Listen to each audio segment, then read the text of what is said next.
Infinite আর্কাইভে রাহাসিপ। এটি এমন এক পোর্টাল যা আমাদের ভবিষ্যতের সবচেয়ে গুরুত্বপূর্ণ মুহূর্তগুলো তুলে ধরে। আজ আমরা আপনাদের এমন একটি গল্প শোনাতে এসেছি যা আধুনিক চিকিৎসা বিজ্ঞানের সংজ্ঞা বদলে দিতে পারে। কোয়ানসারের ভ্যাকসিন তৈরিতে রাশিয়ার যুগান্তকারী আবিষ্কার। এটি এমন একটি চিকিৎসা উদ্ভাবন যা ইতিমধ্যে মানবদেহে ক্লিনিক্যাল ট্রায়ালের পর্যায়ে পৌঁছেছে। এটা শুধু বিজ্ঞান নয়, এর সাথে জড়িয়ে আছে ভূরাজনীতি, ফার্মাসিউটিক্যাল একচেটিয়া ব্যবসা, কোয়ানসারের বিরুদ্ধে মানবজাতির যুদ্ধ এবং বিশ্ব স্বাস্থ্য সেবার পরিবর্তিত রূপ। কোয়ানসার দীর্ঘদিন ধরে মানবজাতিকে তাড়া করে আসছে। চিকিৎসা বিজ্ঞানে অভূতপূর্ব অগ্রগতি সত্ত্বেও ক্যান্সার বিশ্বব্যাপী মৃত্যুর দ্বিতীয় প্রধান কারণ। প্রতি বছর লক্ষ লক্ষ মানুষ ক্যান্সারে আক্রান্ত হন এবং যদিও চিকিৎসা পদ্ধতি যেমন কেমোথেরাপি, রেডিওথেরাপি, ইমিউনোথেরাপি বিদ্যমান, তবে কোনোটি নিশ্চিত সার্বজনীন সাফল্য এনে দিতে পারে না। বার্ষিক পরিসংখ্যান, প্রতি বছর ৮ কোটিরও বেশি মানুষ ক্যান্সারে মারা যান। অর্থনৈতিক ব্যয়, বিশ্বব্যাপী ক্যান্সার সম্পর্কিত বস্তু ও সেবার খরচ বছরে $5.5 ট্রিলিয়ন ছাড়িয়ে যায়। চিকিৎসার সীমাবদ্ধতা, বেশিরভাগ থেরাপি সুস্থ কোষের ক্ষতি করে, তীব্র পার্শ্ব প্রতিক্রিয়া সৃষ্টি করে এবং রোগ প্রতিরোধক ক্ষমতা তৈরি করে না। একটি ভ্যাকসিন, এটি হল পরম আকাঙ্ক্ষিত বস্তু। গবেষকরা দশকের পর দশক ধরে ইয়ার পেছনে ছুটেছেন। আর এখন রাশিয়া দাবি করছে যে তারা এটিকে বাস্তবে পরিণত করেছে। 2003 সালের 10 আগস্ট প্রেসিডেন্ট ভ্লাদিমির পুতিন একটি চমকপ্রদ ঘোষণা করেন। রাশিয়া একটি ক্যান্সার ভ্যাকসিন তৈরি করেছে এবং মানবদেহে ক্লিনিক্যাল ট্রায়াল ইতিমধ্যেই শুরু হয়ে গেছে। তৈরি করেছে Russian federal medical biological agency. ভ্যাকসিনের ধরন সম্পূর্ণরূপে প্রকাশ করা হয়নি, তবে সম্ভবত এটি একটি ইমিউনোথেরাপি ভিত্তিক থেরাপিউটিক ভ্যাকসিন যা শরীরের রোগ প্রতিরোধক ব্যবস্থাকে ক্যান্সার কোষ শনাক্ত করতে এবং ধ্বংস করতে প্রশিক্ষণ দেওয়ার জন্য তৈরি করা হয়েছে। পর্যায়ে প্রথম ধাপের মানবদেহের পরীক্ষা শুরু হয়েছে। লক্ষ্য, প্রাথমিকভাবে কিছু সাধারণ ক্যান্সারের চিকিৎসায় এর ব্যবহার করা হবে, সম্ভবত ফুসফুস, স্তন বা প্রস্টেট ক্যান্সার। প্রাথমিক তথ্য অনুযায়ী এই ভ্যাকসিন টিউমার নির্দিষ্ট অ্যান্টিজেনগুলিকে লক্ষ্য করে কাজ করে। ইয়ার অর্থ এটি বিভিন্ন ধরনের ক্যান্সারের ক্ষেত্রে ব্যবহার করা যেতে পারে। এই সাফল্যের গুরুত্ব বুঝতে হলে প্রথমে আমাদের বুঝতে হবে একটি ক্যান্সার ভ্যাকসিন কিভাবে কাজ করে। প্রচলিত ভ্যাকসিনের রোগ প্রতিরোধ করে মতো নয়। বেশিরভাগ ক্যান্সার ভ্যাকসিন থেরাপিউটিক, অর্থাৎ বিদ্যমান ক্যান্সারের চিকিৎসা বা পুনরাবৃত্তি রোধ করার জন্য তৈরি। এর পেছনের বৈজ্ঞানিক যুক্তিটা হল ক্যান্সার কোষ অস্বাভাবিক প্রোটিন প্রদর্শন করে। ভ্যাকসিন শরীরের টি কোষকে এই মার্কারগুলি শনাক্ত করতে প্রশিক্ষণ দিতে পারে। একবার প্রশিক্ষণ পেলে রোগ প্রতিরোধ ব্যবস্থা সুস্থির কুষ্টি না করেই ক্যান্সার কোষকে আক্রমণ করতে পারে। এর মানে হল কম পার্শ্ব প্রতিক্রিয়া, ভালো ফলাফল এবং সম্ভাব্য দীর্ঘমেয়াদী প্রতিরোধক ক্ষমতা। যদি রাশিয়া এই রহস্য ভেদ করে থাকে, তাহলে ক্যান্সারের বিরুদ্ধে একটি ইমিউনোলজিক্যাল বিপ্লবের সূচনা হতে পারে। তার টেলিভিশনে দেয়া ভাষণে ভ্লাদিমির পুতিন জোর দিয়ে বলেছেন যে এই ভ্যাকসিন মানবিক কারণে বিশ্বের সাথে ভাগ করে নেওয়া হবে। ইয়া কোভিড-19 সময় স্পুটনিক ভি ভ্যাকসিনের ক্ষেত্রে রাশিয়ার পূর্বের পদ্ধতির প্রতিচ্ছবি। এটি শুধু একটি বৈজ্ঞানিক বিবৃতি নয়, এটি একটি ভূ-রাজনৈতিক বিবৃতি। পুতিনের উক্তি, এটি শুধু রাশিয়ার অর্জন না, এটি মানবজাতির আশা। রাশিয়ান সরকার ঘোষণা করেছে যে তারা এই ভ্যাকসিনটি রাজনৈতিক মতাদর্শ নির্বিশেষে সকল দেশের জন্য উপলব্ধ করবে এবং উন্নয়নশীল দেশগুলোকে অগ্রাধিকার দেবে। বিশ্লেষকরা মনে করেন এটি ভ্যাকসিন কূটনীতি এক নতুন যুগের সূচনা করতে পারে, যেখানে চিকিৎসা সহায়তা সফট পাওয়ারের একটি হাতিয়ার হয়ে উঠবে।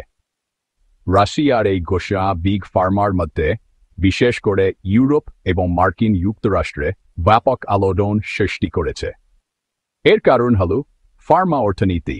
ক্যান্সার চিকিৎসা একটি $100 বিলিয়ন বার্ষিক শিল্প।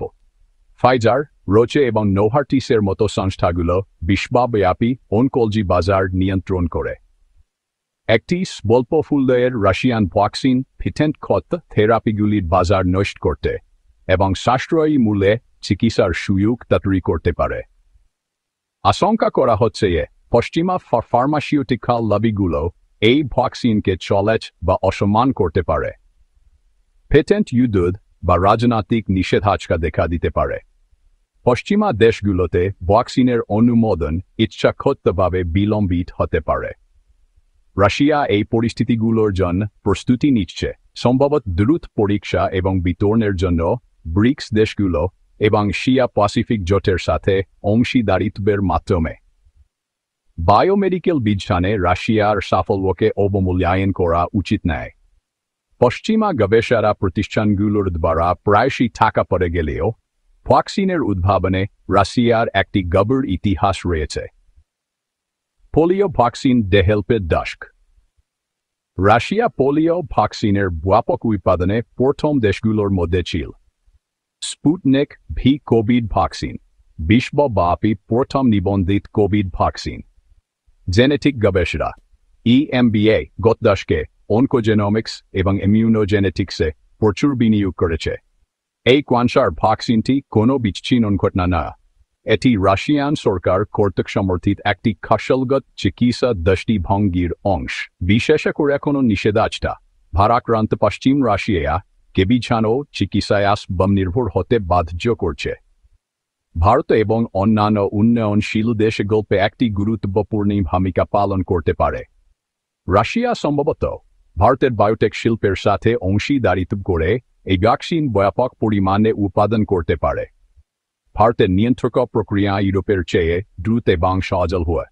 আফ্রিকা, লাতিন আমেরিকা এবং এশিয়ার দেশগুলো সম্ভবত ভ্যাকসিনের প্রথম প্রধান বিতরণ তরঙ্গের অংশ হবে।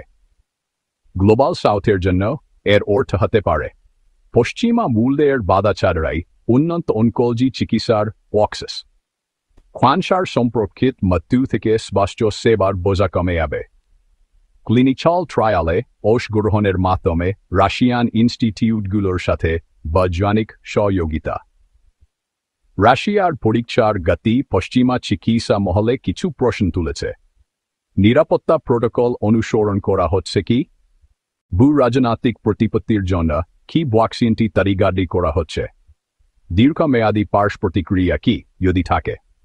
জবাবে FMBA নাকি নির্বাচিত বিশ্বস্ত সংস্থার পর্যবেক্ষকদের কাছে তাদের ক্লিনিক্যাল ট্রায়াল ডেটা উন্মুক্ত করেছে।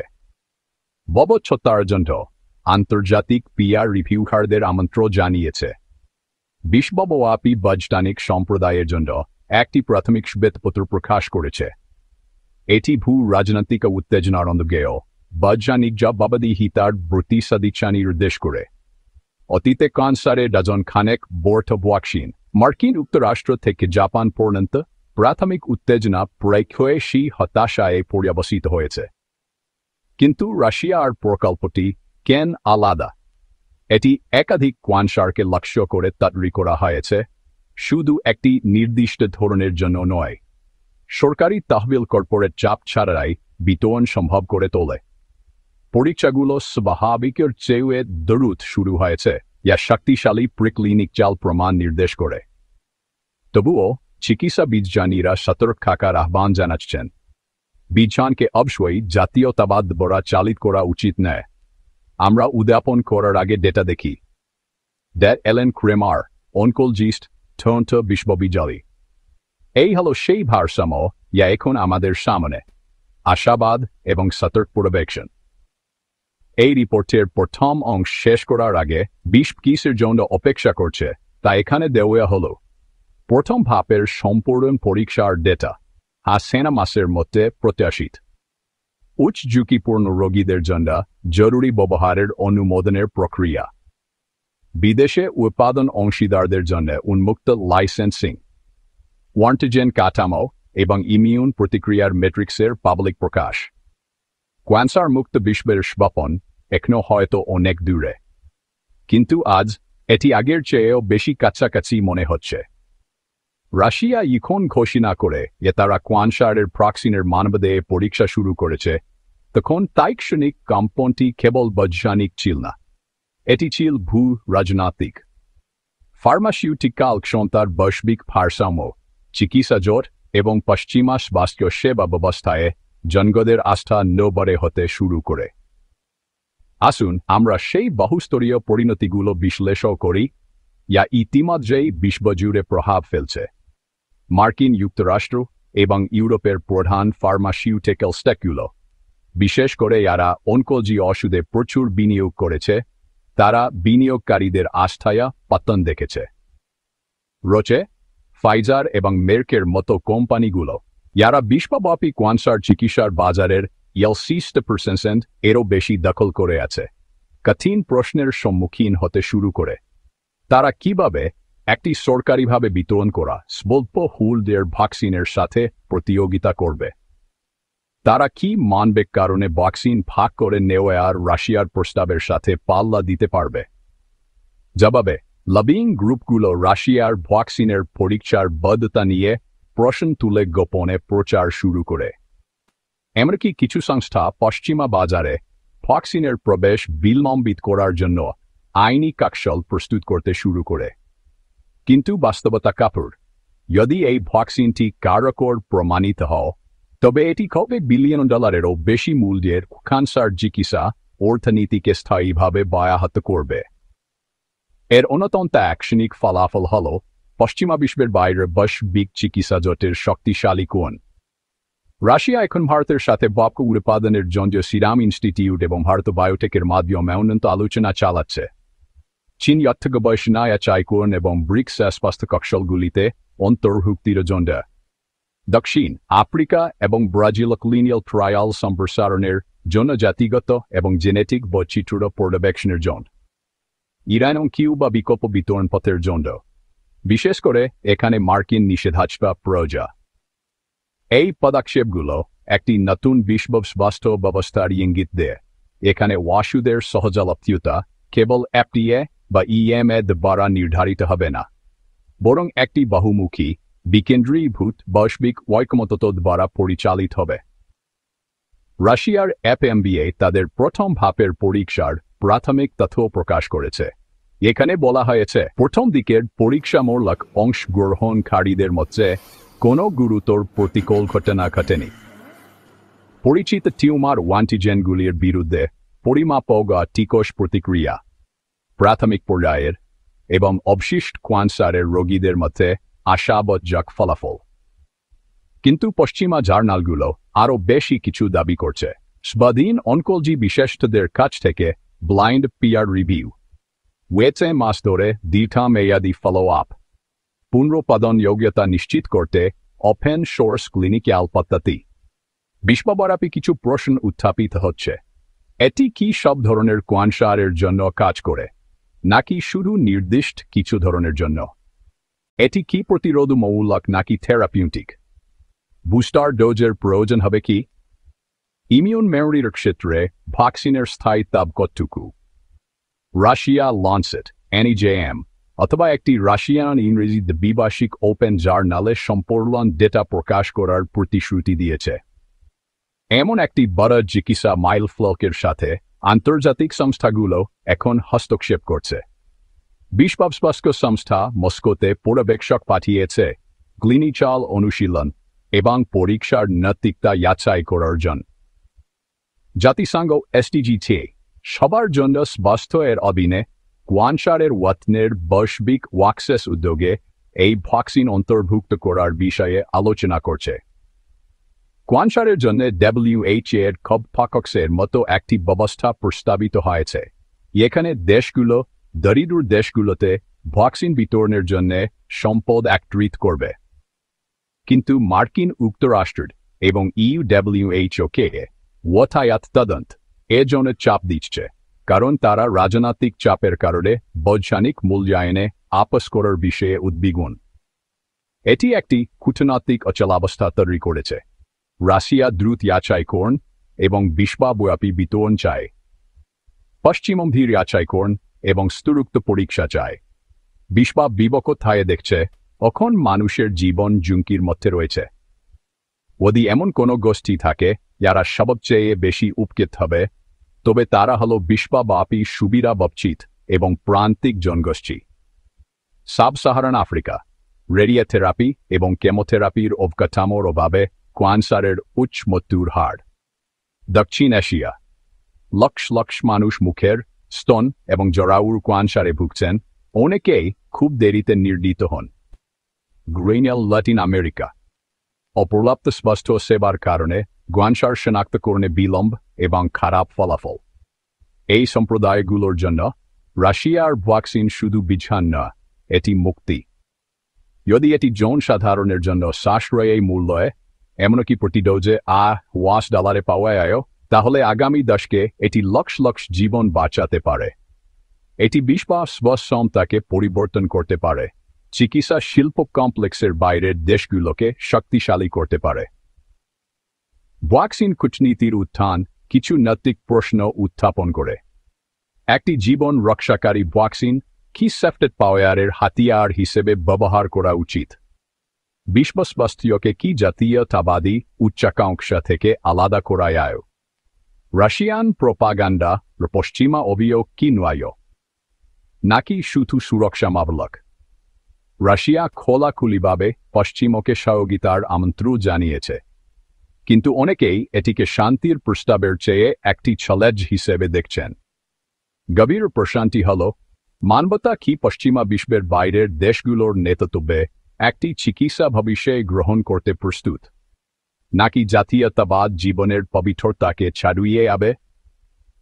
কোভিড-19 ভ্যাকসিনের বিতরণের ত্রুটিগুলো এড়াতে এখানে মজুতকরণ, পেটেন্ট সুরক্ষা এবং সরবরাহ চেইনের বাধাগুলো সজলবতা ব্যাহত করেছিল। রাশিয়া একটি সমান্তরাল উৎপাদন কৌশল গ্রহণ করছে। ভারত, ভিয়েতনাম, মিশর এবং আর্জেন্টিনা আঞ্চলিক কেন্দ্র। ব্রিক্স এবং আসিয়ান দেশগুলোর সাথে প্রযুক্তি হস্তান্তর চুক্তি। কোল্ড চেইন নিরপেক্ষ সংস্করণ ব্যবহার, অর্থাৎ ভ্যাকসিনগুলোর জন্য 30°C তাপমাত্রার স্টোরেজ প্রয়োজন হয় না, কিছু mRNA ভ্যাকসিনের মতো। এটি ক্যান্সার ভ্যাকসিনকে উন্নত অবকাঠামো ছাড়াই প্রত্যন্ত এবং গ্রীষ্মমণ্ডলীয় অঞ্চলে পৌঁছাতে সহায়তা করবে। রাশিয়ার স্বাস্থ্য মন্ত্রণালয় অনুসারে অংশীদারিত্ব অব্যাহত থাকলে 7 মাসের মধ্যে 6 কোটি ডোজ তৈরি করা যেতে পারে। উন্নয়নশীল দেশগুলোর ডাক্তাররা প্রাথমিক ডেটা পর্যালোচনা করে আশাবোধক প্রতিক্রিয়া দিতে শুরু করেছেন। যদি এটি প্রতিশ্রুত ফলাফলের সবশেষে কাজ করে, তাহলে এটি ক্যান্সারের চিকিৎসার পদ্ধতিকে চিরতরে বদলে দেবে। অবশেষে এমন কিছু যা আমাদের মানুষের জন্য সাশ্রয়ী, কার্যকর এবং ব্যবহারিক হতে পারে। এমনকি পশ্চিমা চিকিৎসকরাও সতর্ক হলেও আগ্রহী। এটা রাজনীতি নয়। যদি এটা কাজ করে, তাহলে আমাদের এটা গ্রহণ করতে হবে, এটাই শেষ কথা। ইয়া স্পষ্ট হয়ে উঠছে। বৈজ্ঞানিক সম্প্রদায় সরকারগুলোর চেয়ে দ্রুত রাজনৈতিক বিভেদ দূর করতে পারে। যদি ভ্যাকসিনটি এখনও পরীক্ষার পর্যায়ে রয়েছে, সেট জনসাধারণের সচেতনতা এবং অংশগ্রহণ অপরিহার্য। বিশ্বজুড়ে নাগরিকদের দাবি করা উচিত, তা হল ডেটা শেয়ারিংয়ে স্বচ্ছতা, WHO এর উপর নিরপেক্ষ মূল্যায়নের চাপ, তাদের নিজ নিজ সরকারের জবাবদিহিতা। তারা কি এটিকে বাধা দেবে, গ্রহণ করবে, নাকি সহযোগিতা করবে? নাইজেরিয়া, ইন্দোনেশিয়া এবং বাংলাদেশের জনস্বাস্থ্য ও অ্যাডভোকেসি গ্রুপগুলো ইতিমধ্যেই অনলাইন প্রচারাভিযান শুরু করেছে। এখানে তারা তাদের সরকারকে রাশিয়ার পরীক্ষার ডেটাকে সমর্থন করতে এবং ভ্যাকসিনটি বৈধ হলে তা বিতরণের প্রস্তুতি নিতে দাবি জানাচ্ছে। এই ভ্যাকসিন শূন্য থেকে তৈরি হচ্ছে না। এটি স্বাস্থ্য, বিজ্ঞান এবং প্রযুক্তিতে একটি বৃহত্তর বৈশ্বিক বিকেন্দ্রীকরণের প্রবণতার অংশ। আসুন আমরা বিন্দুগুলো সংযুক্ত করি। জিন ক্রিসপার এবং জিন এডিটিং এ নেতৃত্ব দিচ্ছে। ভারত সাশ্রয়ী মূল্যের ডায়াগনস্টিক কিট তৈরি করছে। আফ্রিকা স্থানীয় ভ্যাকসিন উৎপাদনে বিনিয়োগ করছে। রাশিয়া এখন বিশ্বের প্রথম মাল্টি ক্যান্সার ভ্যাকসিনের পরীক্ষা চালাচ্ছে। চিকিৎসার বিশ্ব আর কেবল পশ্চিমা কেন্দ্রীকরণ, ক্ষমতা স্থানান্তরিত হয়েছে এবং এই ভ্যাকসিনটি সেই স্থানান্তরের সবচেয়ে দৃশ্যমান প্রমাণ কোভিড সংকটের সময় ধনী দেশগুলো ভ্যাকসিন মজুত করেছিল পেটেন্টধারীরা ভাগ করতে অস্বীকার করেছিল দরিদ্র দেশগুলোর কোটি কোটি মানুষ অপেক্ষা করেছিল এবং মারা গিয়েছিল রাশিয়া সেই আচরণকে উল্টে দেওয়ার দাবি করছে উন্মুক্ত ওয়াক্স স্বল্প মূল্যের লাইসেন্সিং এবং জনস্বাস্থ্য প্রথম কৌশল প্রস্তাব করে তারা নিজেদেরকে বিগ ফার্মার বিরোধী হিসেবে তুলে ধরছে এটা কি টিকবে সেটা নির্ভর করে জনগণের চাপ বৈজ্ঞানিক সততা এবং নেতৃত্বের বৈশ্বিক নৈতিকতার উপর আমাদের ইতিহাস থেকে শিখতে হবে এবং সচেতনতার অভাবের অপরাধের পুনরাবৃত্তি করা যাবে না আসুন আমরা দ্রুত ভবিষ্যতের দিকে তাকাই এমন একটি ভবিষ্যতের কথা কল্পনা করুন এখানে নবজাতকদের উচ্চ ঝুঁকিপূর্ণ ক্যান্সারের বিরুদ্ধে টিকা দেওয়া হয় জেনেটিক প্রবলতাযুক্ত ব্যক্তিরা প্রাপ্তবয়স্ক হওয়ার প্রথম দিকে প্রতিরোধমূলক ক্যান্সার ভ্যাকসিন গ্রহণ করে ক্যান্সার ফ্লুর মতোই সহজে নিয়ন্ত্রণযোগ্য হয়ে ওঠে অথবা আরও বিরল পরিচিত টিউমার অ্যান্টিজেনগুলির জন্য বার্ষিক বুস্টার ভ্যাকসিনগুলো জনসংখ্যাকে নিরাপদ রাখে এটি আর কল্পবিজ্ঞান না এটি আমাদের পরবর্তী দশক হতে পারে যদি মানবতা বিজ্ঞানকে ঘিরে একত্রিত হয় এবং লাভের পেছনে না ছোটে ইনফাইনাইট আর্কাইভের প্রিয় দর্শক আমরা একটি মোড়ে দাঁড়িয়ে আছি একটি পথ উন্মুক্ত উইশ চিকিৎসা বিশ্বস্বাস্থ্য সংহতি এবং একটি ক্যান্সার মুক্ত বিশ্বের দিকে নিয়ে আয় অন্য পথটি ফার্মা একচেটিয়া ব্যবসা অবরুদ্ধ স্বাস্থ্য অ্যাক্সেস এবং লক্ষ লক্ষ মানুষের অপ্রয়োজনীয় মৃত্যুর দিকে নিয়ে আয় রাশিয়ার ক্যান্সার ভ্যাকসিন শুধু একটি ইনজেকশন না এটি আমাদের মূল্যবোধের একটি পরীক্ষা আমরা কি পাশ করব সেটা প্রেসিডেন্ট বা সিইওদের উপর নির্ভর করে না এটা আমাদের উপর নির্ভর করে আপনারা ইনফাইনাইট আর্কাইভ দেখছিলেন এখানে আমরা শুধু বিশ্বে কি ঘটছে তা নয় কেন এটি গুরুত্বপূর্ণ তাও উন্মোচন করি যদি এই ভ্যাকসিনটি বাস্তব হয় এবং বিজ্ঞান ঠিক থাকে তবে আমরা ক্যান্সারের শেষ দেখতে পাচ্ছি এমনটি আমরা জানি তবে কেবল তখনই যদি আমরা লাভ রাজনীতি এবং কুসংস্কারের ঊর্ধ্বে উঠতে পারি সাথে থাকুন কৌতূহলী থাকুন মানবতাবাদী থাকুন ইনফাইনাইট আর্কাইভে সাবস্ক্রাইব করুন এখানে প্রতিটি আবিষ্কার একটি গভীর গল্প বলে